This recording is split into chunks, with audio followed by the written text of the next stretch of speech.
હોળીનો પવિત્ર તહેવાર છે ત્યારે હોળી પ્રગટાવવાની અનોખી પરંપરા આસ્થા સાથે સંકળાયેલી છે। ગામડાઓમાં અને શહેરોમાં હોળી પ્રગટાવવાની પરંપરા છે, જે ચોમાસાની જાણકારી મેળવવા માટે માટીનો ઘડો ભરવામાં આવે છે અને જેના થકી આગામી વર્ષની ઋતુઓ કેવી રહેશે એની જાણ થાય છે। આખી પરંપરા વર્ષો જૂની છે। ઘડો હોળી પ્રગટાવવાની જગ્યાએ ભૂગર્ભમાં મૂકવામાં આવે છે। પરંપરા મુજબ નાળિયેરથી હોળિકા દહન કરવામાં આવે છે।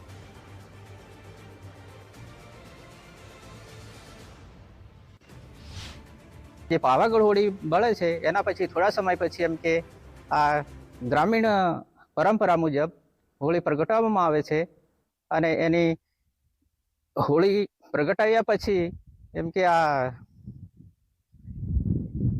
એની પરિક્રમા કરવામાં આવે છે। એટલે શ્રીફળ કોઈ ઉપવાસ રહેલા હોય એ શ્રીફળ લઈ અને 5 ફેરા ફરે અને પછી શ્રીફળ અંદર નાખે હોળી પડ્યા પછી।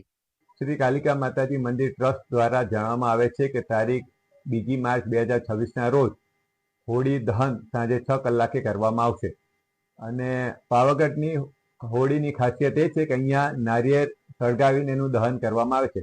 વર્ષો સદીઓની પરંપરા મુજબ આજુબાજુના ગામડા અને જિલ્લાના અન્ય ગામડાના લોકો જ્યારે પાવાગઢ મંદિરની હોળીના દહનની જ્વાળાઓ દેખે છે ત્યારબાદ એ લોકો પોતાને ત્યાં હોળી પ્રગટાવે છે। તારીખ 3 માર્ચના રોજ ચંદ્રગ્રહણ હોવાથી એ દિવસે દર્શનમાં તથા આરતીના સમયમાં થોડો બદલાવ કરવામાં આવે છે। સવારે 5 વાગે આરતી થશે તથા 5 થી 6 સુધી ભક્તો માટે મંદિર દર્શન માટે ખુલ્લું રહેશે।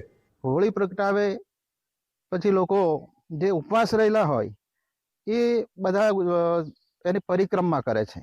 હાથમાં નારિયેળ રાખે, પાણી રાખે અને પછી 5 વખત પરિક્રમા કરી અને એ શ્રીફળ હોળીમાં હોમી દેવામાં આવતું હોય છે। ત્યાર પછી એ જે ઉપવાસ છે એ છોડવામાં આવે છે। સવારની અંદર બધા ભેગા થાય ત્યારે આ લાડવા જે તાબામાં આવેલા હતા એ બધાની રૂબરૂમાં બહાર કાઢી અને એનું ચકાસણી કરવામાં આવે છે કે ભાઈ શ્રાવણમાં જો વધારે ભેજ હોય તો વધારે વરસાદ પડશે કે પછી અષાઢની અંદર ભેજ છે, એ ભેજ પ્રમાણેનો વર્તારો આખા વર્ષનો નીકળી જતો હોય છે।